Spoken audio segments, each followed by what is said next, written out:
Listen, stop what you are doing and turn your full attention to me, because this moment did not find you by chance. I have been waiting for you, not in impatience, not in disappointment, but with intention that reaches beyond time itself.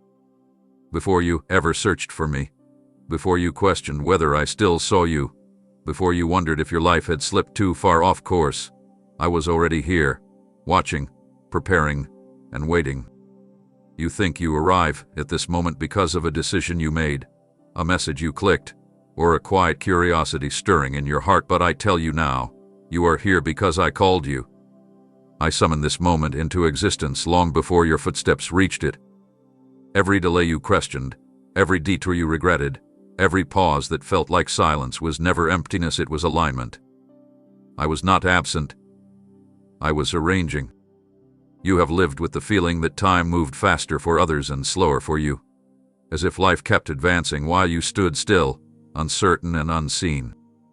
But I say to you now, nothing about your journey has been late. I do not measure time the way you do. I measure readiness. I waited because what I intended to speak to you, what I intended to place within you, required depth, not haste. I waited because you needed to arrive here with honesty, not pretense. I waited because you needed to stop striving long enough to hear my voice without distortion. And now you are listening not because everything is resolved, but because something in you finally became still enough to receive truth. I have been waiting for you in your questions, in your restlessness, in the moments when you felt out of place even among familiar faces. I watched you carry weight you never asked for, expectations you never chose, and disappointments you never deserve.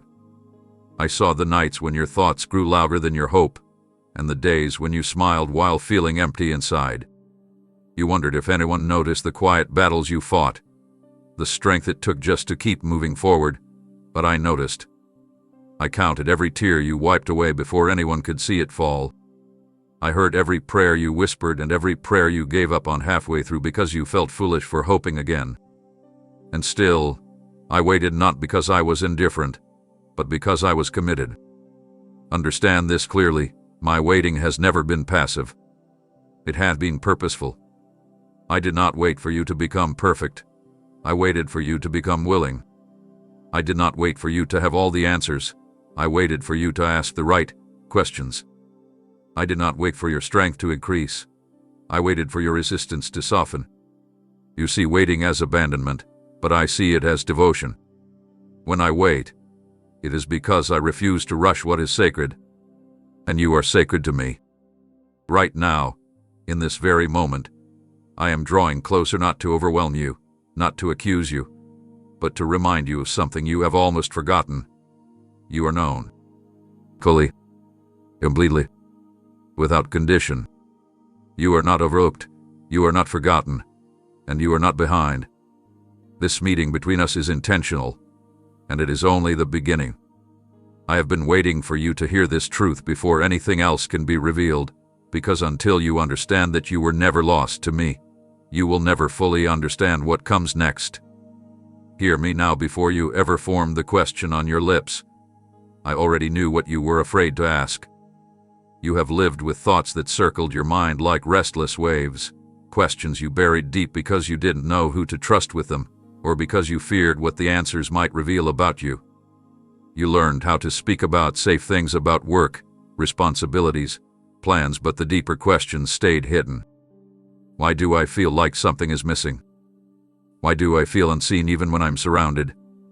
Why does my heart ache for more when I can't even define what more is? You assumed these questions disqualified you, that having them meant your faith was weak or your heart was divided. But I want you to understand this clearly, your questions never pushed me away. They drew me closer.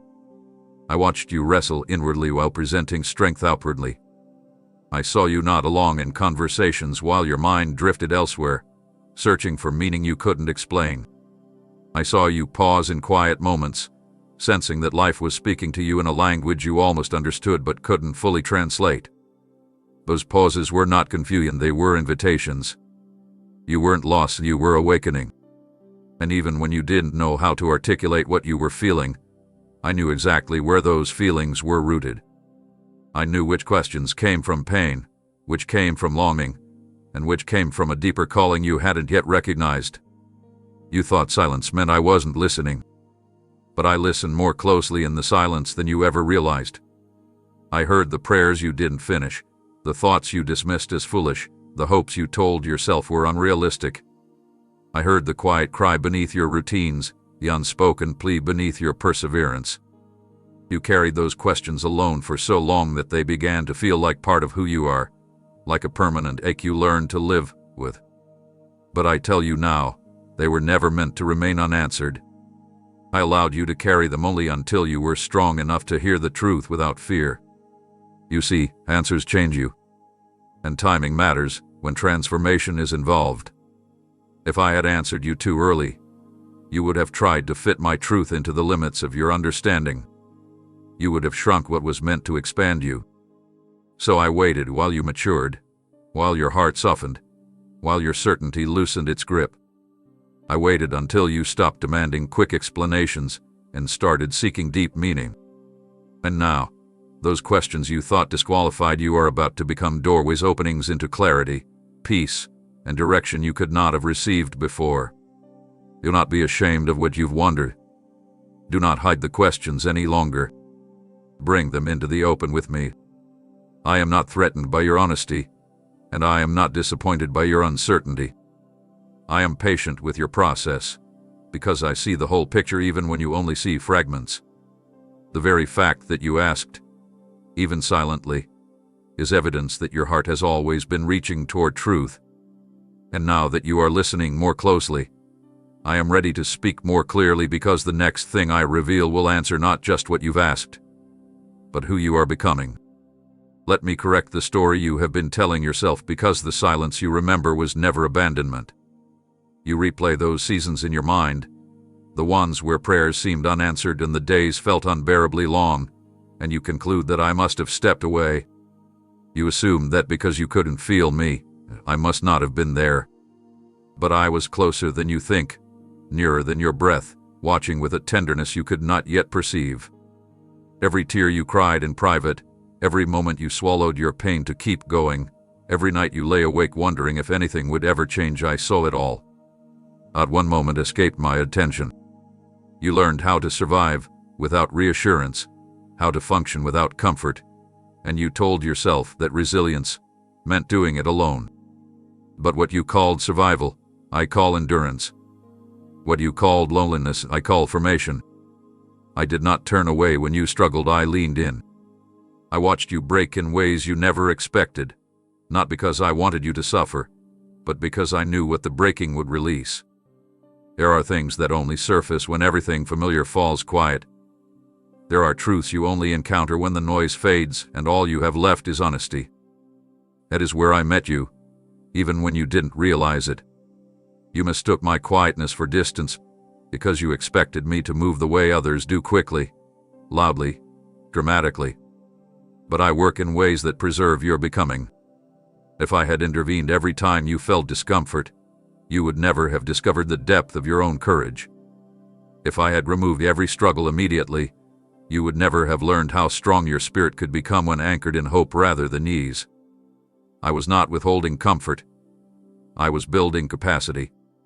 I was teaching you to recognize my presence beyond emotion, beyond circumstance, beyond visible outcomes. And understand this: watching your tears was never passive. Every tear was recorded, every sigh acknowledged, every moment of quiet despair held with care.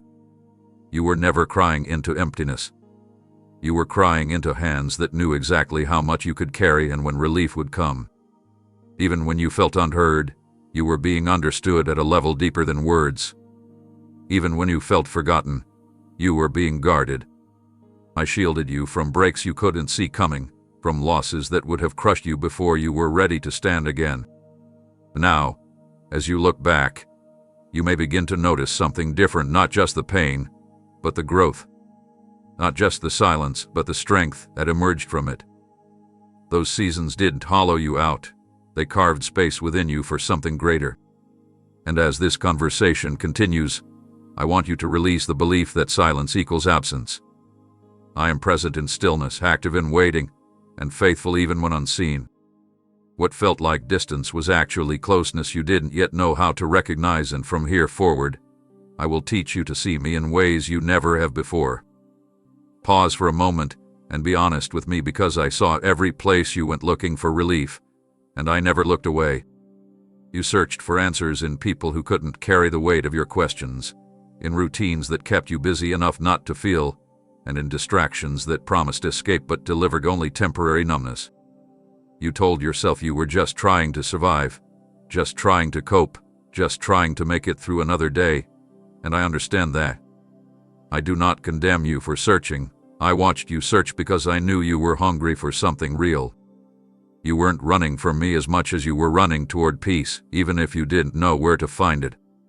Every place you turned, every solution you tested, every comfort you leaned on, I saw it all, and I understood why you tried. You thought if you stayed busy enough, the ache would quiet down. If you stayed productive enough, successful enough, helpful enough, the emptiness would eventually disappear.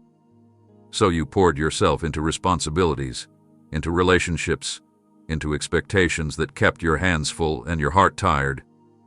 And when that wasn't enough, you turned inward, replaying memories, rehearsing regrets, analyzing what went wrong and what you could have done differently. Other times you turned outward, hoping someone else's approval, affection, or attention would fill the space you couldn't name. But nothing stayed full for long, did it? No matter how much effort you invested, the longing returned persistent, gentle, and unrelenting. I want you to know this. I was never offended by your searching. I was patient. I watched you exhaust every false source, because sometimes the only way you learn what is eternal is by discovering what is not. You needed to see for yourself that people can support you but not define you, that achievements can satisfy goals but not heal identity, that noise can distract you but not restore you. I allowed you to experience the limits of these things, not to frustrate you, but to free you from expecting them to do what only truth can do. And all the while, I remained exactly where I have always been, steady, present, and waiting. You assumed that because I did not interrupt your searching, I must not care. But restraint is not indifference. I waited because I knew the moment would come when you would finally stop and ask not, "What can fix this?" but "What is this really about?" That question changes everything. That question shifts the search from external answers to internal truth. And now you are closer to that moment than you realize. The weariness you feel is not failure. It is wisdom beginning to surface. You are learning that endless searching is exhausting, and that rest is not found by accumulation, but by alignment. As this conversation continues, I want you to release the shame you've attached to your detours. They were not wasted steps, they were revelations. Each one showed you something important about what cannot sustain you. And now, with that knowledge resting quietly within you, you are ready to notice what hath been constant all along. I have not moved. I have not hidden. I've simply been waiting for you to stop running long enough to realize that what you were looking for hath been reaching toward you the entire time. Listen closely now, because even in your distance, you were never beyond the reach of my voice. There were moments when you knew exactly what you were doing, when you felt the pull towards something deeper and chose to walk the other way anyway. You told yourself you needed space, time, control, or certainty before you could turn back. You convinced yourself that stepping away would quiet the inner tension, that ignoring the call would eventually make it fade. But it didn't fade, did it? It followed you into new environments, new seasons, new versions of yourself. No matter how far you went, something within you kept whispering, "This is not the end. There is more than this." That whisper was not your imagination, it was my voice, steady and unyielding, calling your name without anger and without accusation. I saw the moments when you avoided stillness because stillness made my presence harder to ignore. I saw you fill your days with noise and your nights with distractions so you wouldn't have to confront the feeling that you were meant for something deeper. And even then, I did not shout at you or chase you with fear. I called you the way love calls, consistently, patiently, without withdrawal. You thought running would make you less visible, but nothing makes you invisible to me. Distance, the not dull recognition. Silence does not erase identity. You are known whether you are near or far, willing or resistant. You assume that turning away disappointed me beyond repair, that every step you took in the opposite direction added another layer of separation. But hear this clearly. I do not measure closeness by your perfection, and I do not withdraw my voice because of your hesitation.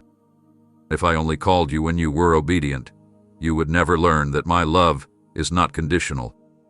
I called you when you doubted, when you delayed, when you chose comfort over courage, because that is when you needed direction the most. My calling was not a demand. It was an invitation you could not erase no matter how hard you tried. And even when you stopped responding, I did not stop speaking. Sometimes my voice came as restlessness, sometimes as an unshakable sense that something was unfinished, sometimes as a quiet longing that surfaced when you least expected it. I spoke through moments that felt too precise to be coincidence, through words that lingered longer than they should have, through memories that resurfaced at just the right time. I reminded you of who you were, not to burden you, but to anchor you. You were never being chased, you were being pursued with patience.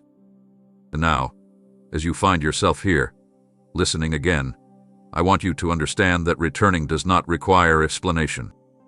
You do not need to justify the distance or apologize for the detour. The fact that you could hear me now means the connection was never broken. My voice did not weaken with time, and my intention did not expire while you were away. I have been calling you not to remind you of where you failed, but to reveal where you belong. And as we continue forward, you will begin to see that every step back toward listening is not a retreat, it is a homecoming already in progress. Let me speak directly into the frustration you've carried, because the story you've told yourself about being behind is not the truth. You have measured your life against timelines that were never designed for you, compared your unfolding to someone else's highlight, and quietly concluded that you missed your moment. You replay decisions and wonder if one wrong turn set you back years, if one hesitation cost you everything. You call it delay, I call it preparation. You see gaps, I see groundwork. You feel the weight of not yet as failure, but I see a patient shaping that protected what mattered most before it was exposed to the wrong pressures. Nothing about you has been late. You arrived exactly when the inner architecture could finally hold what was coming next. I watched you learn lessons you didn't ask for and carry responsibilities you didn't choose, and you wondered why your path seemed steeper than others. But elevation requires strengthening before visibility. You needed roots before you could bear weight, and depth before you can carry influence without losing yourself. If you had arrived sooner, you would have arrived hollow. If you had received more before you could sustain it, it would have consumed you. Preparation often looks like repetition, like circling the same themes until they settle into wisdom. It looks like waiting rooms that teach patience, deserts that teach discernment, and quiet seasons that teach you how to hear without noise. You weren't stalled. You were being trained to stand. You learned endurance when quick answers didn't come. You learned compassion when pain made you tender instead of bitter. You learned humility when certainty fell apart and curiosity took its place. These were not detours. They were essentials. I needed you to know the texture of uncertainty so you would recognize truth when it arrived. I needed you to feel the cost of pretending so you would choose authenticity when it mattered. I needed you to experience the limits of control so you would trust alignment over force. Preparation is rarely comfortable, and it is almost never obvious while it's happening. But it is precise. It touches exactly what must be strengthened and leaves nothing unnecessary behind. You've wondered why certain doors remained closed no matter how hard you knocked. You told yourself you lacked the right timing, the right credentials, the right confidence. But I withheld access not because you were unworthy, but because the environment beyond those doors would have demanded a version of you that hadn't yet been formed. I waited until your motives matured, until your hunger clarified, until your values anchored. Preparation protects your future from the impatience of your present. It ensures that when opportunity arrives, it meets readiness instead of rush. Now look at yourself with new eyes. Notice how you respond differently than you once did. Notice how you pause where you used to react, how you listen, where you use to defend, how you choose depth over display. These are not accidents. They are evidence. You were being shaped quietly so you could move steadily later. As we continue, I want you to release the shame of comparison and the anxiety of imagined deadlines. What you are stepping into requires exactly who you've become, not who you used to wish you were. Preparation has done its work, and the patience you learned is about to reveal its purpose. Let me dismantle the lie that still stings when you remember what didn't work out, because what you called rejection was never a verdict on your worth. You remember the doors that shut abruptly, the opportunities that dissolved without explanation, the relationships that ended before you felt ready. You replay those moments and wonder what was wrong with you, what you failed to see, what you should have done differently. You internalized outcomes that were never meant to define you. But hear this clearly. A closed door does not mean you were unwanted. It means you were being spared. Protection is often indistinguishable from disappointment in the moment, but its wisdom becomes obvious with time. I saw what you could not see. I saw the environments that would have drained you while rewarding you, the roles that would have praised you while shrinking you, the connections that would have consumed your energy while promising belonging. I closed doors not to limit you, but to preserve you. Not every opportunity is an assignment, and not every yes is alignment. I protected your identity from being shaped by approval instead of purpose. I protected your voice from being diluted by expectations that required silence. I protected your heart from attachments that would have cost you your clarity. You felt the loss, but you were spared the erosion. You wondered why effort wasn't enough, why sincerity didn't secure the outcome you hoped for. But effort alone cannot override misalignment. Some doors close because persistence would have turned into compromise. Some paths end because continuation would have normalized what was never meant to be sustainable. I did not close doors to test your resilience. I closed them to honor your future. I refused to let you settle into spaces that would have demanded you become smaller to stay. I refused to let you confuse access with acceptance. When something requires you to betray yourself to belong, it is not a place you need to be. And yes, the closures hurt. Love's always dead. Even protection can bruise when it interrupts desire. You grieve what might have been, and you are allowed to grieve. But grief does not mean the closure was wrong. It means you cared. It means you invested hope. I held you through that grief even when you didn't feel held. I was teaching you to trust discernment over attachment, truth over timing, integrity over immediacy. I was teaching you that your worth does not fluctuate with outcomes, and your future is not threatened by endings. Now, as you stand on the other side of some of those closed doors, you may notice something subtle, relief mixed with clarity. You can see the cost you would have paid, the parts of yourself you would have had to silence. You can feel the gratitude that arrives late but arrives honestly. Protection often reveals itself retroactively.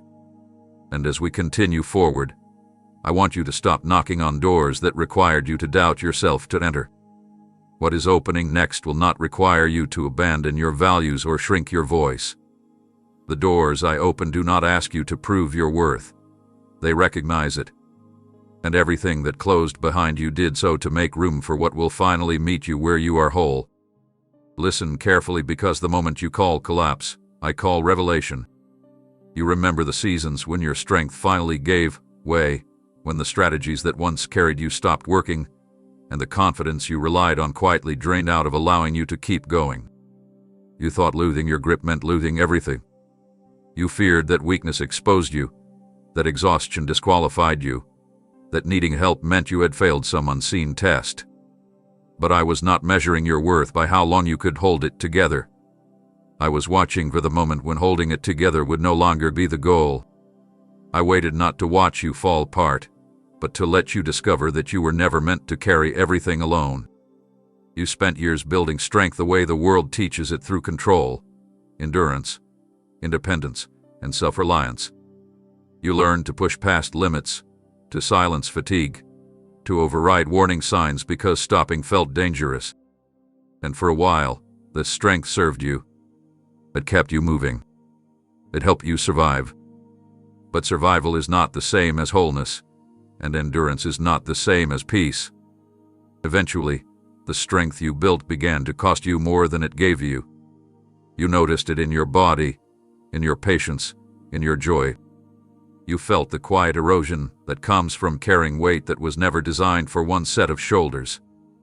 When your strength failed, you assumed something had gone wrong. You asked why I didn't intervene sooner, why I let you reach that point. But I allowed the failure of your strength because it was blocking your access to a deeper power. As long as you believed your life depended on your effort alone, you would never learn to rest into something greater. As long as you trusted your own resilience above all else, you would never experience the freedom of shared weight. I waited until your hands opened, not because I demanded surrender, but because your exhaustion finally made it possible. In your weakness, you became honest. You stopped pretending you were fine. You stopped performing stability. You stopped negotiating with yourself about how much more you could handle. And in that honesty, you became available. Available to receive strength that does not drain, support that does not demand repayment, power that does not inflate your ego or collapse under pressure. My strength does not replace yours, it reframes it.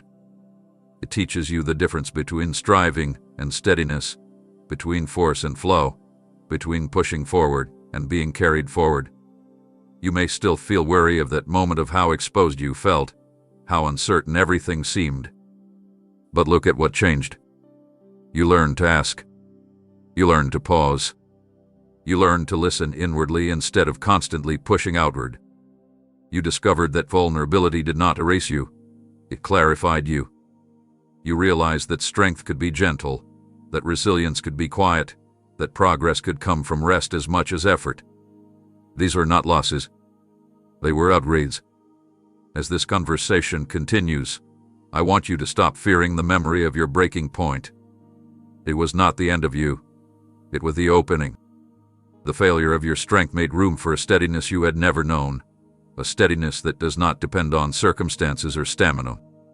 You are no longer required to prove how much you can endure. You are learning how to receive what sustains you. And that discovery is changing everything that comes next. Let me speak into the places you still protect, because the breaking you survived was not an accident, and it was not cruelty. You remember the moments when something inside you fractured, a loss that redefined you, a betrayal that rewired your trust, a disappointment that shattered expectations you didn't even know you had. You felt exposed, hollowed out, uncertain of how to rebuild without becoming hardened. You wondered if that breaking marked the end of who you were, if it permanently diminished you, if it left damage that could never be undone. But I tell you now, destruction was never the purpose. Opening was. Before the breaking, you were strong but guarded, capable but contained. You carried potential wrapped tightly in self-protection, layers built not out of pride, but out of necessity. You learned how to shield yourself from disappointment, how to manage pain by narrowing your emotional range, how to stay functional by staying closed. That strategy kept you safe for a time, but it also kept you unreachable by others, by truth, by the fullness of what you were meant to experience. The breaking did not create your vulnerability. It revealed it. And in revealing it, it created access. You thought breaking meant losing control, and you are right, it did. But control was never the same as alignment. Control keeps things predictable. Alignment keeps them alive.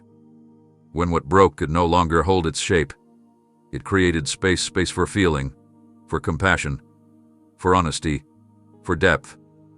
The breaking disrupted your ability to live on the surface. It pulled you inward, forced reflection, demanded integration instead of avoidance. It slowed you down enough to notice what mattered and stripped away what no longer fit. You were not emptied, you were hollowed so something truer could enter. I know you fear being broken again. You associate openness with risk, tenderness with exposure.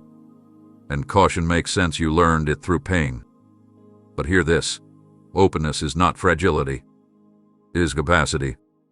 What open within you allows you to feel more deeply, love more honestly, discern more clearly. It allows you to recognize truth without needing it to shout. It allows you to sit with complexity without needing immediate answers. These are not weaknesses. They are the marks of depth. The breaking also gave you sight. You see people differently now. You recognize pain without being told. You understand silence. You offer patience where you once demanded explanations. You carry empathy not as an idea but as lived experience. That empathy is not a scar.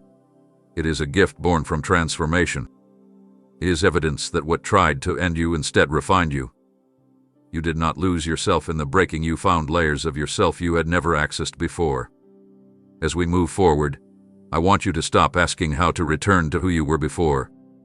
That version of you did what it could with what it knew. Honor it, but do not cling to it. You are not meant to go back. You are meant to go deeper. The opening within you is not a flaw to be repaired. It is an entrance into clarity, connection, and a life that no longer requires armor to be meaningful. What broke you widened you. And from this widened place, everything that follows will flow differently, more honestly, more gently, and far more powerfully than you ever imagined. And now, proceed with the next 2 message points.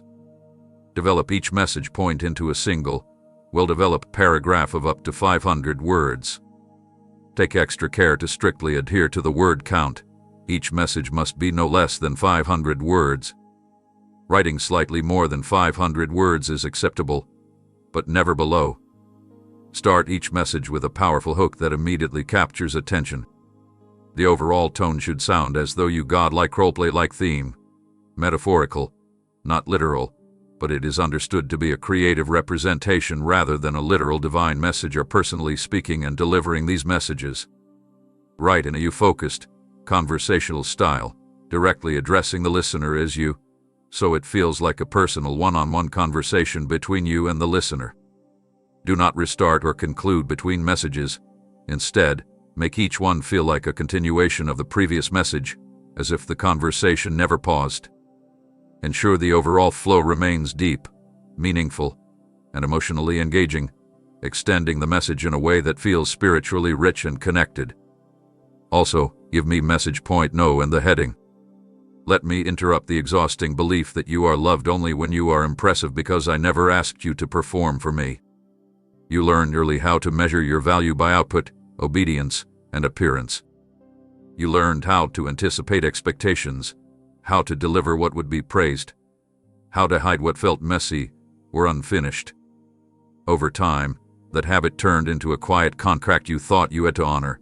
Be good, be useful, be consistent, and then you will be safe.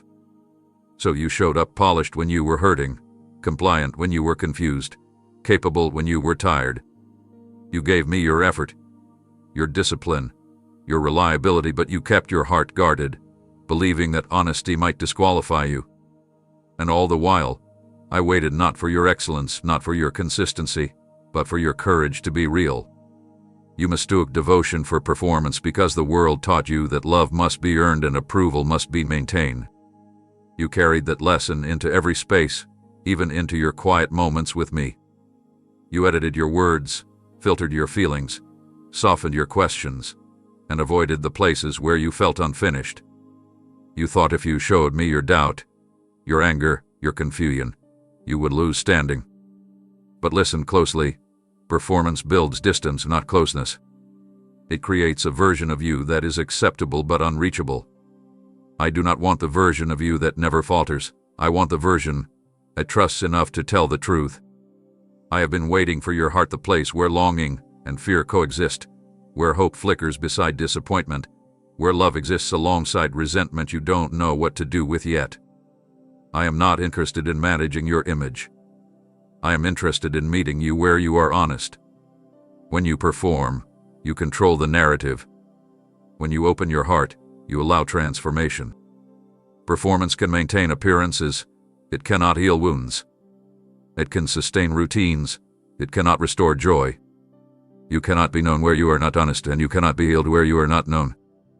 Notice how heavy you feel when you try to be everything at once: faithful, strong, patient, grateful without space to be human. That heaviness is not conviction, it is fatigue. It is the weight of carrying an identity built on maintenance instead of relationship. I never ask you to carry that weight. I ask you to come. To sit. To speak. To listen. To let go of the need to be aggressive long enough to be present. The moment you stop performing, the moment you exhale the pressure to be enough, you will feel that the closeness you thought you had to earn has been waiting all along.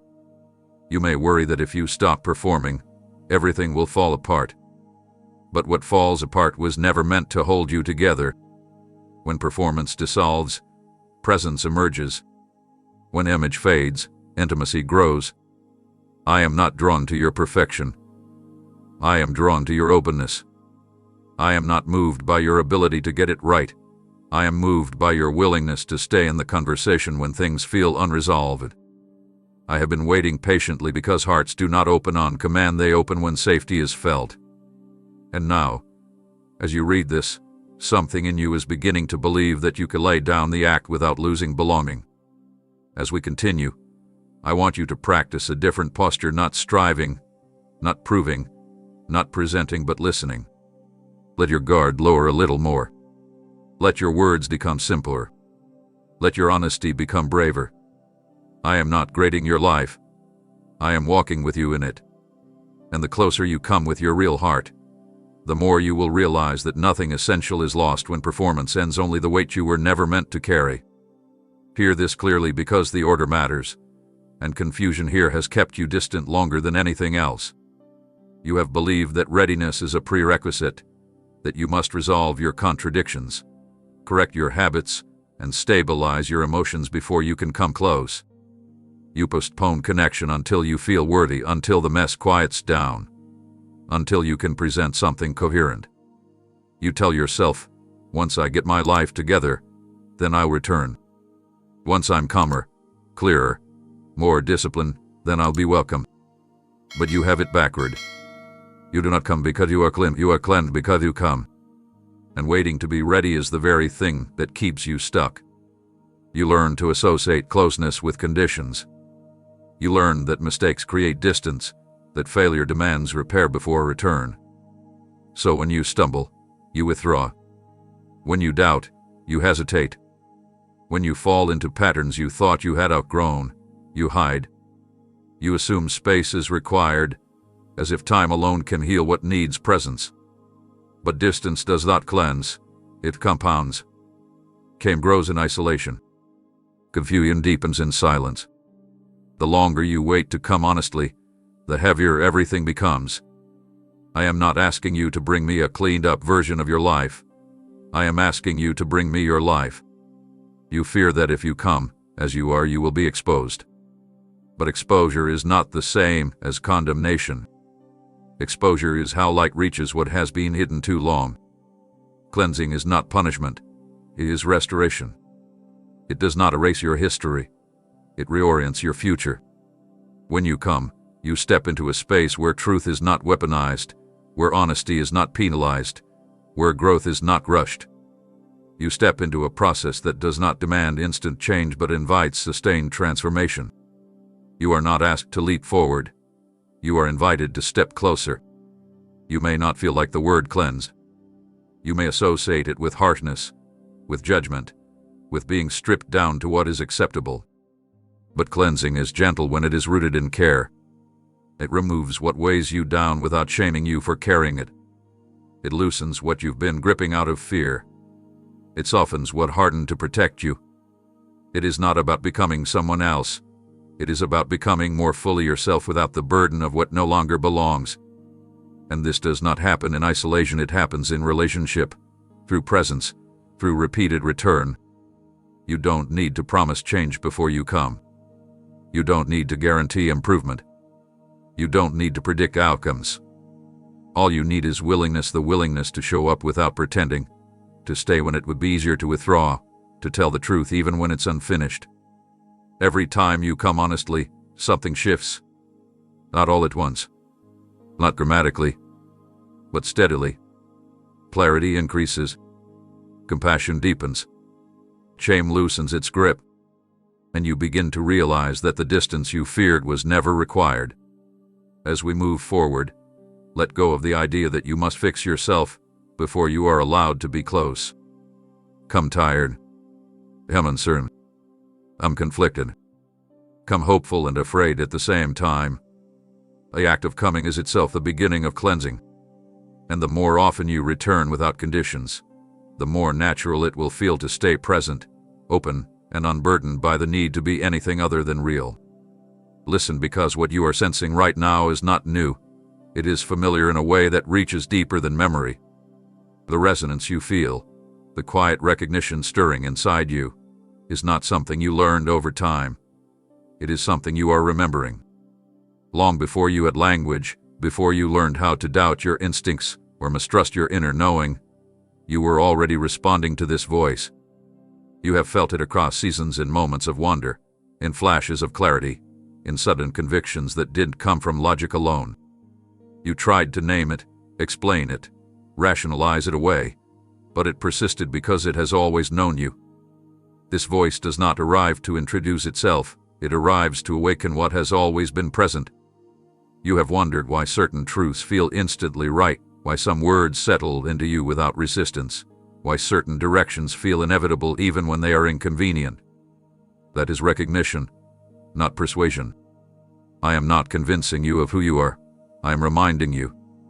You were never created without orientation. Even when you wandered, even when you questioned everything you once believed, something inside you remained calibrated and pulled you toward meaning, toward coherence, toward integrity. That pull did not disappear when you felt lost. It grew quieter, waiting for you to listen again. And now, as the noise softens, you can hear it with more clarity. You thought that distance erased connection, that time diluted truth. But origin does not expire. The voice that calls you now is the same one that shaped your earliest longings, the same one that stirred curiosity where certainty failed, the same one that whispered there is more when the visible world felt insufficient. You didn't imagine that pull. You didn't invent that ache.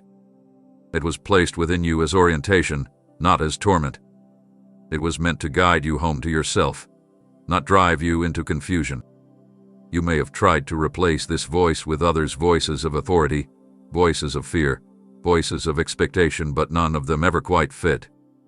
They spoke loudly, demanded compliance, promised security, but they lacked the resonance of truth. This voice does not coerce, it aligns. It does not shout, it steadies. When you listen, something in you relaxes, not because everything makes sense, but because you are no longer at war with yourself. That is how you know this voice is real. It does not fragment you, it integrates you. You worried that your uncertainty disqualified you from hearing clearly, but uncertainty often sharpens listening. When you stopped clinging to borrowed answers, you became receptive again. When you admitted you didn't know, you made room for what could be known more deeply. This voice does not require you to be certain, it requires you to be present. It does not punish your questions, it uses them to draw you closer. You are not being summoned to blind agreement, you are being invited into recognition. As we continue, I want you to trust the familiarity you feel, even if you cannot fully explain it. Trust the quiet alignment, the internal yes that rises without pressure. You are not being spoken to as a stranger. You are being spoken to as someone already known, already seen, already oriented toward truth long before you had words for it. And the more you allow yourself to listen without defense, the clearer this recognition will become, not as something external entering your life, but as something ancient rising gently within you. Stay with me here, because not everything that speaks loudly deserves your attention. You have lived surrounded by voices, opinions, expectations, and demands that competed constantly for your focus. Some were urgent. Some were persuasive. Some sounded convincing simply because they were repeated often enough. You learned to react quickly, to respond immediately, to stay alert to every signal so you wouldn't fall behind. Over time, that vigilance turned into noise, internal and external, so constant that stillness felt uncomfortable. Silence felt suspicious. And in that noise, truth didn't disappear, it was simply drowned out. You confused intensity with importance and volume with validity. You assumed that what pressured you most deserved priority, that what provoked anxiety must be urgent. But noise thrives on reaction. It feeds on immediacy. It demands energy without offering clarity.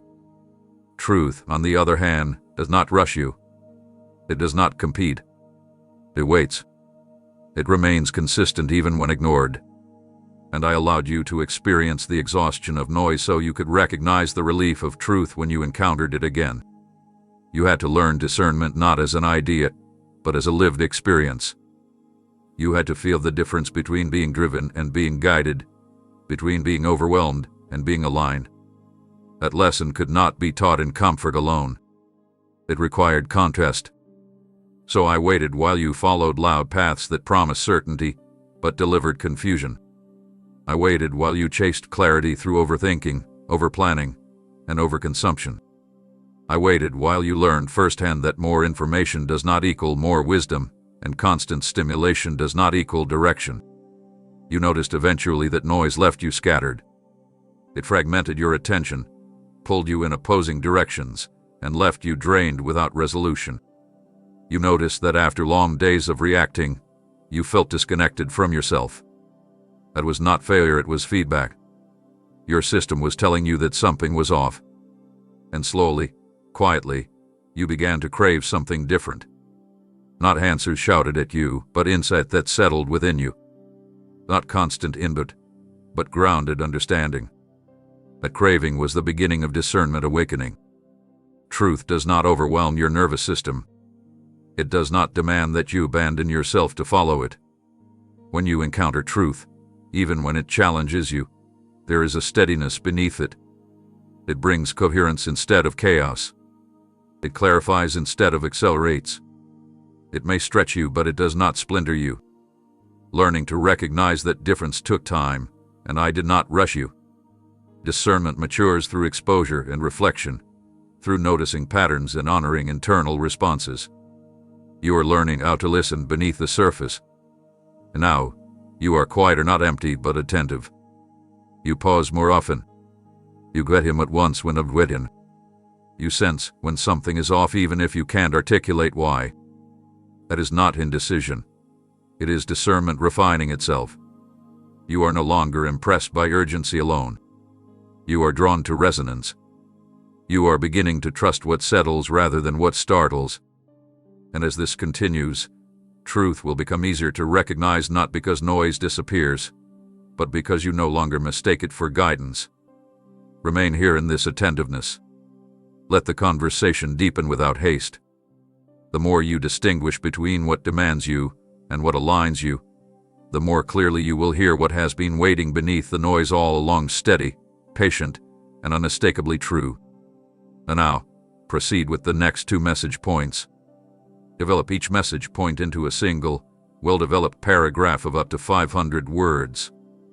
Take extra care to strictly adhere to the word count. Each message must be no less than 500 words.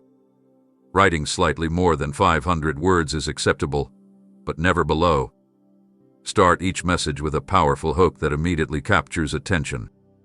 The overall tone should sound as though you godlike roleplay-like theme, metaphorical, not literal, but it is understood to be a creative representation rather than a literal divine message. Or personally speaking and delivering these messages. Write in a you-focused, conversational style, directly addressing the listener as you, so it feels like a personal one-on-one conversation between you and the listener. Do not restart or conclude between messages. Instead, make each one feel like a continuation of the previous message, as if the conversation never paused. Ensure the overall flow remains deep, meaningful, and emotionally engaging, extending the message in a way that feels spiritually rich and connected. Also, give me message point no and the heading. Notice this shift because readiness often arrives quietly, not triumphantly. You are listening now in a way you weren't before, and it isn't because the questions disappeared or the circumstances suddenly aligned. It's because something inside you softened. You stopped bracing for impact. You stopped demanding certainty before you allowed yourself to be present. Readiness did not come as confidence. It came as humility. It came when you admitted that pushing harder wasn't producing clarity, and controlling outcomes wasn't producing peace. You are listening now because you finally allowed yourself to be taught rather than proven right. That openness is not weakness, it is maturity. There was a time when you wanted answers fast, solutions clean, and direction unmistakable. You wanted assurance without ambiguity, guidance without vulnerability. And when that wasn't available, you filled the gap with effort, with analysis, with distraction. You called it perseverance, but beneath it was fear of pausing long enough to hear something that might ask you to change. Readiness arrived when that fear loosened its grip. You no longer needed everything explained in advance. You became willing to stay present with questions instead of escaping them. You discovered that understanding grows not by force, but by attention. You are listening now because you've lived long enough to recognize patterns. You've seen what happens when you ignore your inner signals, when you override your own boundaries, when you chase urgency instead of alignment. Experience taught you what advice could not. Pain clarified priorities. Disappointment refined discernment. You didn't lose your way, you learned your way. And learning has a way of quieting the ego without diminishing the self. You are listening because you've learned that wisdom often whispers, and you've grown tired of shouting over it. Readiness also means you are less interested in being impressive and more interested in being true. You don't need the answer to make you look competent. You need it to make you whole. You don't need direction that flatters you. You need direction that steadies you. That shift is subtle, but it changes everything. It allows you to hear nuance. It allows you to sit with complexity without demanding simplification. It allows you to hold paradox, hope alongside grief, courage alongside caution without needing to resolve it immediately. That capacity did not appear overnight. It was earned through living. You may still feel uncertain. Readiness does not eliminate uncertainty. It makes room for it. It allows uncertainty to exist without hijacking your attention. It transforms fear into curiosity and pressure into patience. When you are ready, you no longer ask, "How do I control this?" You ask, "What is being asked of me here?" That question shifts the posture of your listening from defensive to receptive. It invites guidance rather than dictates terms. As we continue, honor this readiness. Do not rush it by demanding outcomes or timelines. Readiness is not a finish line. It is a doorway. It opens into a way of moving through life that is responsive rather than reactive, grounded rather than driven. You are listening now because you have learned to trust the process more than the performance. And from this place of readiness, the next step does not need to be forced. It will reveal itself as you remain attentive, honest, and willing to move when clarity arrives. Let go here because surrender is not collapse. It is alignment. You have misunderstood surrender as giving up, as losing agency, as abandoning desire. You feared that if you surrendered, you would disappear into someone else's expectations or lose the parts of yourself you fought hard to build. But surrender is not erasure. It is precision. It is the moment when scattered effort gathers into focus, when resistance relaxes into cooperation, when your energy stops leaking through fear and begins to flow through purpose. Surrender does not take your life from you. It gives it back in a form you can finally inhabit. You tried to shape outcomes through willpower, to secure the future through planning, to guarantee safety through control. Those strategies helped you survive, but they also kept you tense, always anticipating, always adjusting, always preparing for what might go wrong. Surrender arrived when you recognized the cost of that vigilance. It asked a different question. What if you did have to carry everything at once? What if direction could emerge from listening rather than forcing? What if the next step didn't require certainty, only consent? That is the doorway surrender opens. Surrender is not passive. It is deeply intentional. It is choosing to stop fighting the truth of where you are and start cooperating with where you are being led. It is releasing the need to control the entire path so you can walk the part that is visible. It is trusting that clarity unfolds through movement, not avoidance. When you surrender, you do not become smaller, you become more exact. You stop wasting energy on what isn't yours to manage and free it for what is. That shift is subtle but transformative. You have been guarding your destiny with clenched fists, afraid that loosening your grip would mean losing it. But destiny does not respond to force. It responds to alignment. It is unlocked when intention and readiness meet. Surrender aligns them. It removes the friction created by fear and replaces it with responsiveness. You don't lose direction when you surrender, you gain traction. The path becomes navigable not because it is fully revealed, but because you are no longer fighting it. Notice what surrender feels like in your body. There is relief there, a softening, a steadiness that doesn't depend on answers. That sensation is not resignation, it is trust rediscovering its place. Trust does not promise ease, it promises coherence. It allows you to move forward without carrying the burden of proving that every step is correct. It invites learning without punishment, adjustment without shame. It transforms mistakes into information and delays into guidance. As this conversation continues, remain surrendered not as a one-time act, but as a posture. Surrender is renewed daily, moment by moment, through attention and consent. It asks you to listen before acting, to feel before deciding, to align before accelerating. Destiny is not a single event waiting at the end of your effort. It is a sequence of alignments that unfold as you remain open. I have been waiting for this surrender because now the path can meet you where you truly are present, willing, and ready to move forward without needing to dominate the outcome. Pay attention now because what is coming requires a different posture than the one you learned to survive with. You have carried yourself with vigilance for a long time, measuring your steps, managing perceptions, guarding outcomes so tightly that your shoulders learn the weight of responsibility before your heart learned the ease of trust. Pride and fear often masqueraded as protection. Pride telling you that you must be capable at all costs. Fear telling you that a single misstep could undo everything. Both kept you alert. Both kept you tense. And both, if left unchecked, will fracture what I am about to place in your care. I am not withholding because you are unworthy. I am preparing you because what is entrusted must be sustained, not merely achieved. Pride makes you carry alone what was meant to be shared. Fear makes you hesitate when movement is required. Pride asks you to prove yourself. Fear asks you to hide yourself. Neither can hold the weight of stewardship without distortion.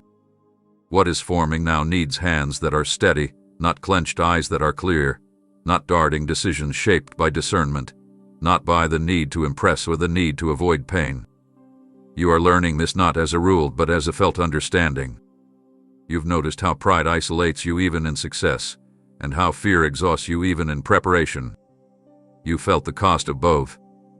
That awareness is part of your readiness. A trust that is not above authority alone. It is above alignment. It is about being positioned to receive without inflating and to act without panicking. Pride would turn what is entrusted into a mirror, something to reflect your worth back at you.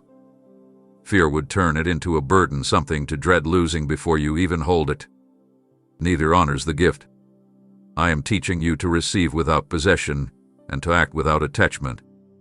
That balance creates longevity. It keeps the work from consuming you and the calling from becoming your identity rather than an expression of it. You may wonder how you will recognize this entrustment when it arrives. You will know by how it feels in your body. There will be a seriousness without heaviness, responsibility without dread, a clarity that does not rush you.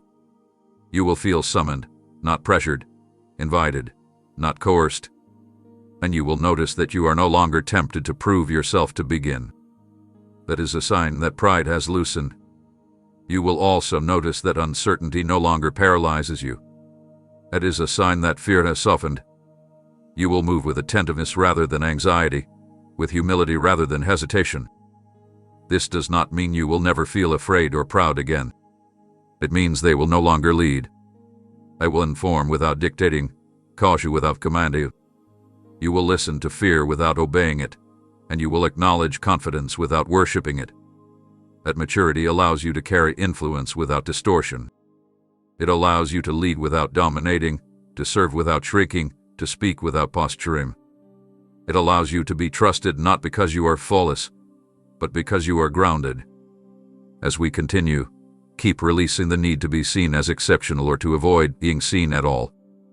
Both are forms of self-focus that blur your vision. What I am about to entrust requires presence more than performance, courage more than certainty, steadiness more than speed. You are being shaped to hold something that grows through faithfulness rather than force. Let pride and fear fall to the edges where they belong. What remains attentive, willing, clear is capable of carrying what is next. Stay with me because the place you stopped hoping is the place healing hath been quietly working. You labeled certain wounds as permanent not because you lacked faith, but because you learned to live around the pain. You adjusted your expectations, narrowed your emotional range, and told yourself that acceptance was maturity.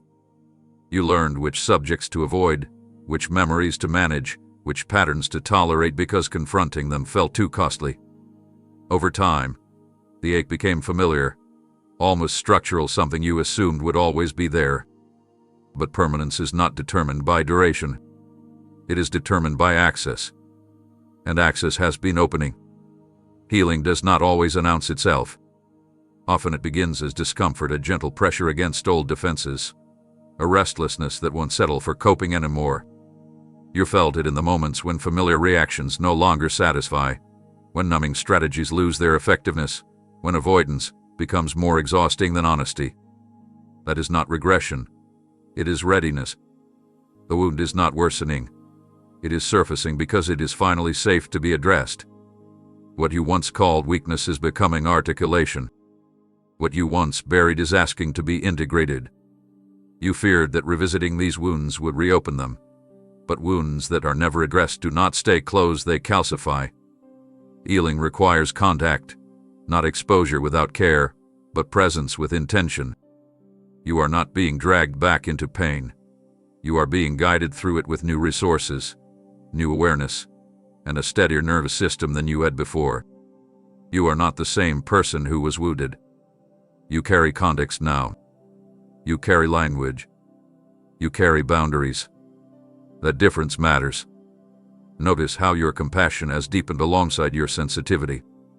You feel more. Yes, but you also understand more. You recognize patterns sooner. You name what once confused you. You no longer confuse intensity with intimacy, or familiarity with safety. These are signs that healing is already underway. It is not erasing memory. It is changing your relationship to it. The memory may remain, but it no longer governs your reactions. A scar may exist, but it no longer limits your movement. That is healing functional, livid, embodied. You may still test this truth, touching the tender places to see if they hurt the way they used to. Sometimes they will. Healing is not linear. But notice how the pain no longer defines you. Notice how recovery happens faster, how self-trust returns sooner, how shame loses its authority more quickly than before. These are not small changes. They are the evidence of repair at a foundational level. You are not becoming invulnerable. You are becoming resilient without armor. As we move forward, let yourself believe that what once felt permanent was only persistent. Persistence can be met. Patterns can be interrupted. Wounds can be tended without reopening. You are not being asked to relive the pain. You are being invited to reclaim the parts of yourself that were frozen there. Healing is not a dramatic moment. It is a series of permissions: permission to feel, to name, to rest, to choose differently. Those permissions are already being granted within you. And with each one, the future becomes less shaped by what hurt you and more shaped by what is now possible. Listen to me here, because the story you keep rehearsing about where you came from is not the sentence you must live under. You have treated the past like an unchangeable authority, allowing it to speak louder than possibility and wiser than growth.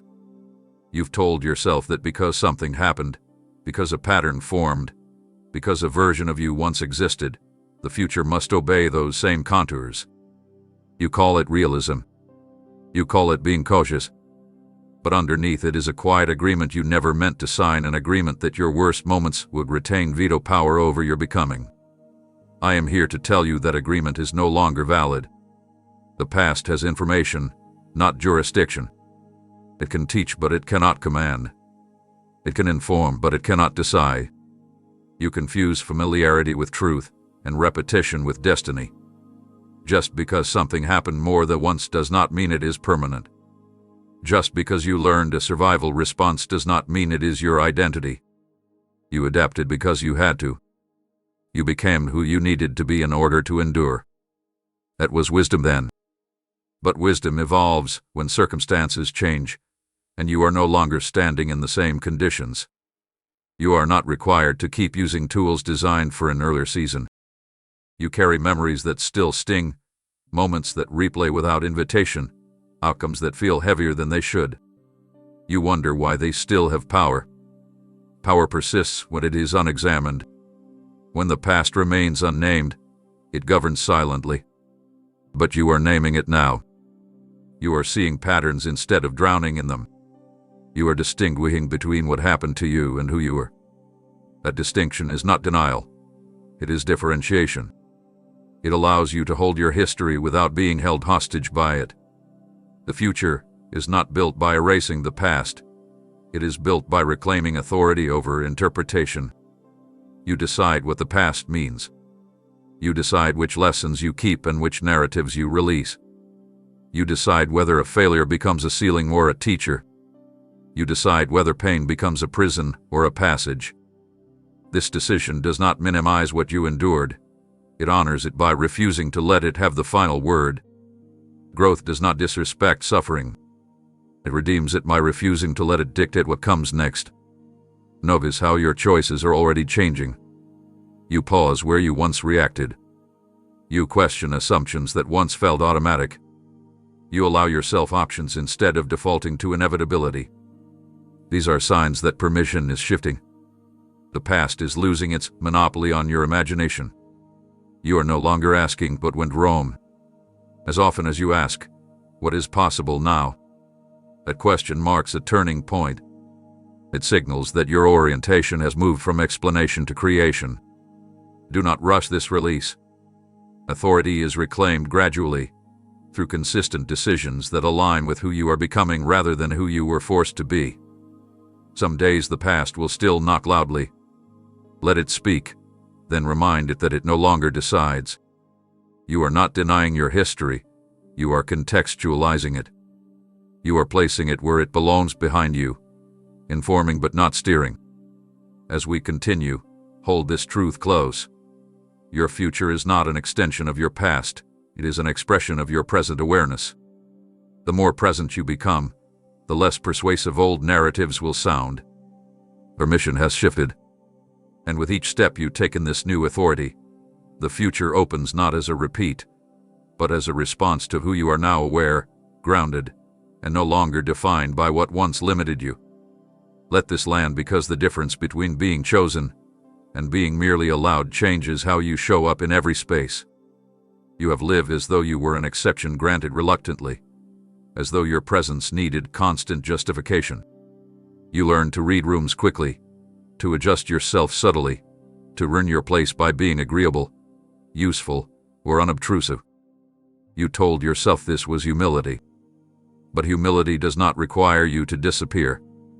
What you practiced was self-erasure in the hope of belonging. And I waited patiently until you were ready to release that bargain. Being tolerated keeps you anxious. It makes you monitor yourself, anticipate rejection, and settle for crumbs of acceptance.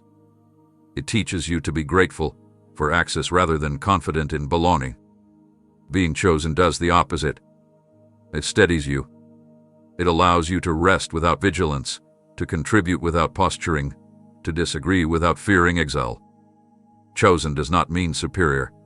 It means secure. It means your presence is intentional, not incidental. You are not here because you managed to slip through. You are here because you were wanted. You struggled to believe this because your experiences contradicted it. You remember being overlooked, misunderstood, replaced, or dismissed. You internalized those moments as evidence. But experiences reflect conditions, not essence. They reveal the limitations of systems and people, not the truth of your worth. You mistook external consistency for internal deficiency. That misunderstanding shaped your posture. It made you try harder where rest was needed, explain more where clarity was already present, and apologize for needs that were reasonable. I allowed time to expose the cost of that posture so you would be willing to exchange it. Understanding that you are chosen does not inflate you, it grounds you. It removes the frantic edge from your decisions.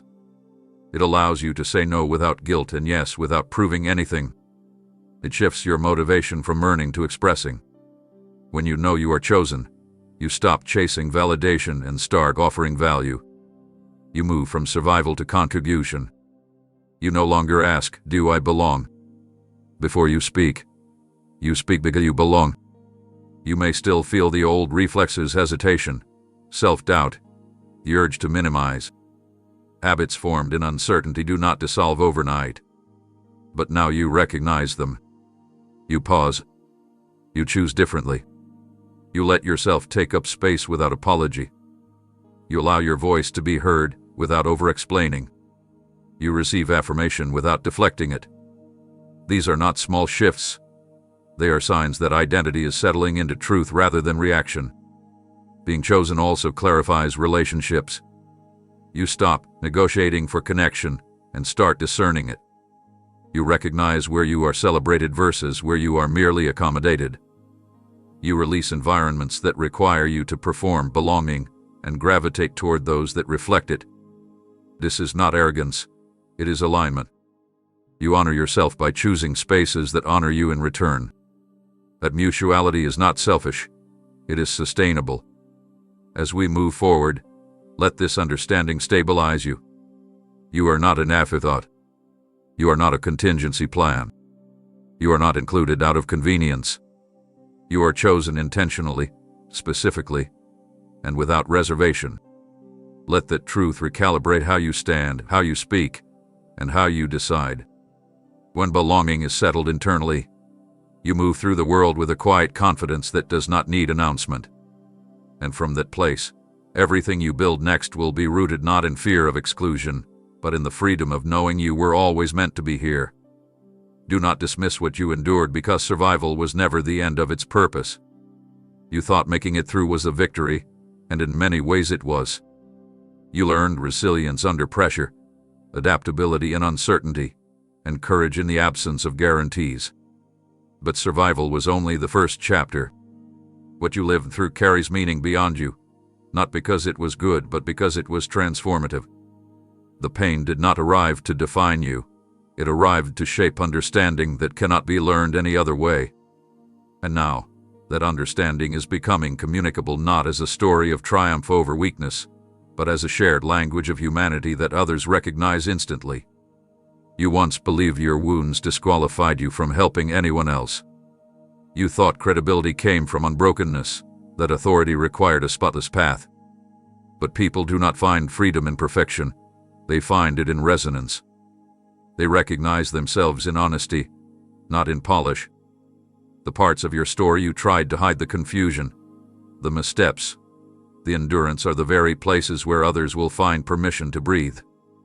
Your survival carries credibility not because it avoided pain, but because it moved through it without denial. You are learning how to speak without exaggeration and listen without fixing. You know the difference between advice and presence.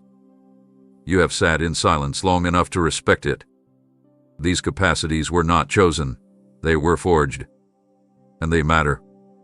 They allow you to meet others where they are instead of pulling them toward where you think they should be. That is how freedom spreads, not through instruction alone, but through understanding that says, "I recognize this terrain." You are not alone here. You may still hesitate to name your experience as a gift. That hesitation is understandable. You do not want to romanticize suffering or suggest that pain was necessary to be valuable. It wasn't. But meaning does not require endorsement. Meaning arises when you allow what happened to inform how you show up now. You survived. Yes, but more than that. You integrated. You did not merely endure. You learned. And learning, when shared without agenda, becomes an offering others can receive without pressure. You will notice this unfolding naturally. Someone will speak, and you will know exactly when to respond and when to stay quiet. Someone will struggle, and your presence will steady them without you needing to explain why. Someone will ask how you know, and you will answer simply, without rehearsed conclusions. That simplicity is not lack of insight, it is maturity. You no longer need to prove the depth of what you carry. It speaks through how you move, how you listen, how you hold space. Your testimony does not need a stage. It does not need an audience. It works in conversations, in shared moments, in the way you normalize struggle without glorifying it. It works when you speak truth without superiority and offer hope without platitudes. It works when you name what you've learned without demanding agreement. That is freedom, not coercive, not performative, but quietly liberating. As we continue, allow yourself to see your survival as transferable wisdom. Not something to broadcast, but something to offer when invited. You do not owe the world your story, but you are allowed to let it serve when it can. What you survived is not your identity, but it is part of your authority. And that authority, grounded in lived experience and tempered by humility, has the power to open doors in others that force never could. Step forward because the season of shrinking to stay safe is ending. You learned to hide for good reasons. You learned that visibility invited judgment, that honesty attracted misunderstanding, that being fully seen carried risks you were not always equipped to manage. So you learned how to stay just beneath the surface, present but not exposed, capable but not revealed. You told yourself this was wisdom, discernment, restraint. And for a time, it was necessary. But hiding as a cost. It keeps you disconnected from the very alignment that would sustain you. And now, the conditions that required concealment are no longer governing your life. Being called out of hiding does not mean being thrust into spectacle. It means being invited into congruence. Alignment is not about attention. It is about coherence. It is when who you are internally begins to match how you live externally. It is when your values are no longer negotiated by fear, and your voice is no longer edited by anticipated reactions. You are not being asked to overshare or overexpose. You are being asked to stop fragmenting yourself to fit environments that cannot hold your fullness. You have felt this tension growing, the discomfort of staying quiet when something in you knows it should speak, the fatigue of maintaining versions of yourself that require constant management. That fatigue is not burnout. It is misalignment signaling its limits. You are no longer willing to trade authenticity for approval or clarity for comfort. That willingness to stand more openly is not recklessness. It is readiness. You are learning to trust that your grounded presence is not a liability. Coming out of hiding also means allowing yourself to be seen before you feel completely prepared. Alignment does not wait for perfection. It waits for honesty. You may still be refining, still learning, still integrating, but you no longer need to be invisible to be safe. Safety is shifting from external control to internal grounding. When you are aligned, you are less reactive to criticism and less dependent on validation. You know why you are here, even if you are still discovering how it unfolds. You may fear that visibility will invite rejection. Sometimes it will. But rejection no longer defines you the way it once did. You understand now that not every space is meant to receive you, and that miss it does not equal failure. Alignment will naturally narrow your audience and clarify your relationships. But narrowing is not loss, it is focus. It creates room for resonance instead of constant adjustment. As you step out of hiding, you will notice something unexpected: relief. Relief from maintaining appearances, from rehearsing responses, from preemptively shrinking. You will feel lighter because you are no longer carrying the burden of concealment. Your energy will redirect from self-monitoring to presence. You will engage more fully, speak more simply, and act more decisively, not because you have all the answers, but because you are no longer split between who you are and who you present. Stay with this movement. Do not rush it, but do not resist it either. Alignment is not a dramatic reveal. It is a steady emergence. Each step you take toward coherence strengthens your trust in yourself and your capacity to be trusted by others. You are not being called into exposure. You are being called into truth. And from that place, hiding no longer makes sense, because you are finally living in a way that can support being seen. Breathe here because the uncertainty in front of you is not empty. It is familiar to me. You look ahead and feel the quiet tremor of not knowing how things will unfold, where the next turn will lead, or what will be required of you when it does. Your mind reaches for guarantees, for maps drawn in advance, for assurances that nothing will surprise you or cost you more than you can afford to give. But the path ahead does not ask you to predict it. It asks you to trust that it has already been traversed. You are not stepping into chaos. You are stepping into terrain that has been walked, understood, and prepared long before your feet arrived here. Fear tells you that the unknown is dangerous, that if you cannot see the whole road, you are unprotected. But fear confuses visibility with safety. Safety is not the absence of risk. It is the presence of guidance. The path ahead holds variables, yes, but it does not hold abandonment. It holds learning, refinement, and movement that will meet you at the pace you can sustain. You are not being rushed into exposure. You are being invited into progress. And progress does not require foresight. It requires faithfulness to the step in front of you. You have walked unfamiliar paths before. You remember the early days of transitions you never planned, moments when certainty collapsed and improvisation became necessary. You survived those not because you had clarity, but because you had resilience that rose to meet the moment. And now, you carry more than resilience, you carry discernment, boundaries, and self-trust shaped by experience. The path ahead is not asking more of you than you can give. It is asking you to give what you already have, one step at a time. I know you worry about making the wrong choice, about missing a sign, about misunderstanding direction. But guidance is not a riddle meant to trap you. It is responsive. It adjusts as you move. When you step forward with integrity and attentiveness, correction becomes gentle rather than catastrophic. You are not required to get everything right at once. You are required to stay present enough to notice when adjustment is needed. That presence is your protection.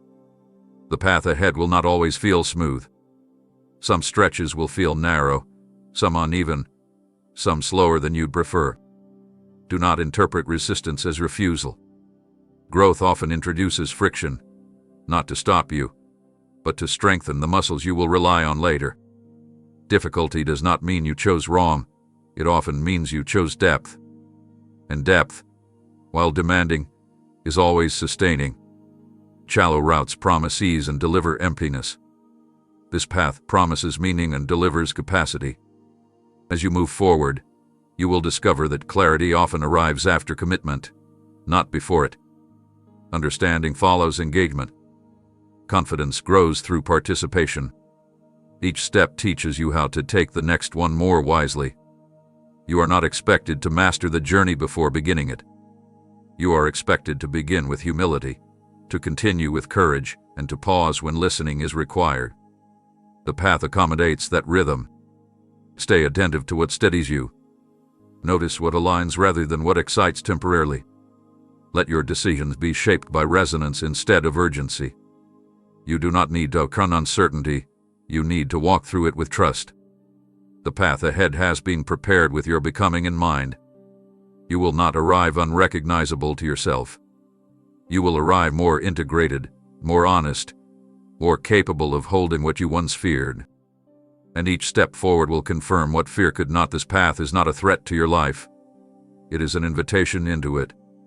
Settle into this truth because the difference between a calling you invent and one you receive determines how long it can sustain you. You have felt the pull towards something meaningful for a long time, and at moments you tried to name it, define it, or take control of it. You sketched possibilities, imagined outcomes, and tested identities to see which one fit. But none of them fully settled. Something always felt off, either too forced, too heavy, or too dependent on your effort alone.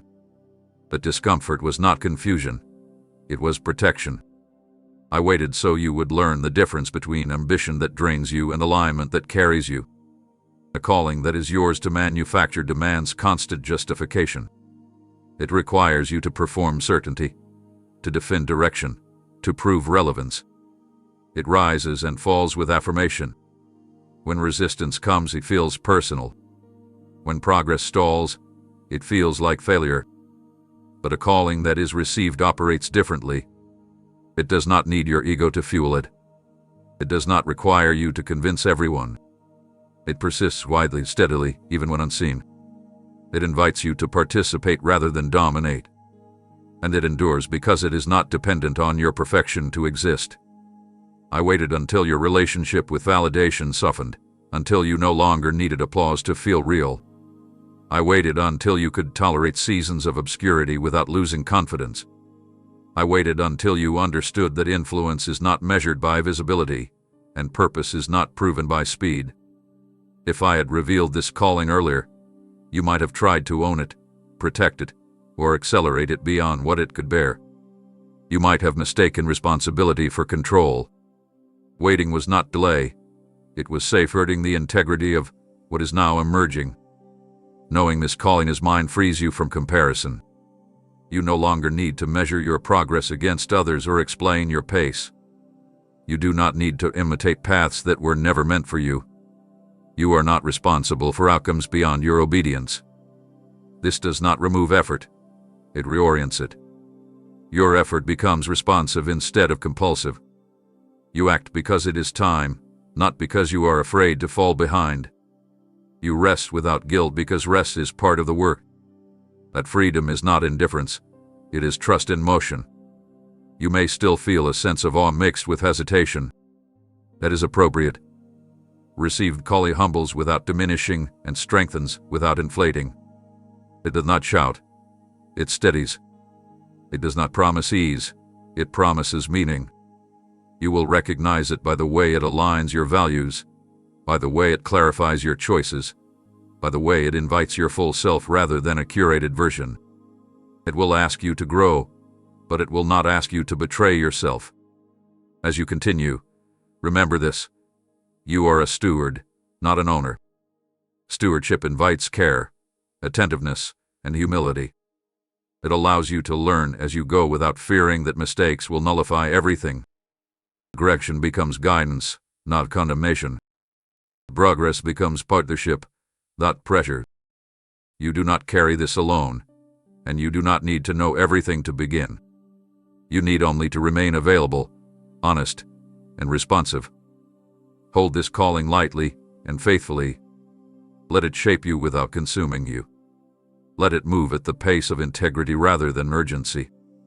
I waited so you would know whose it is, so that when resistance comes, you won't abandon it out of discouragement, and when success comes, you won't confuse it with your worth. This calling is not a burden placed on you. It is a path opened for you. And now that you know it is mine, you are free to walk it with courage, patience, and a trust that does not depend on immediate proof. Amen.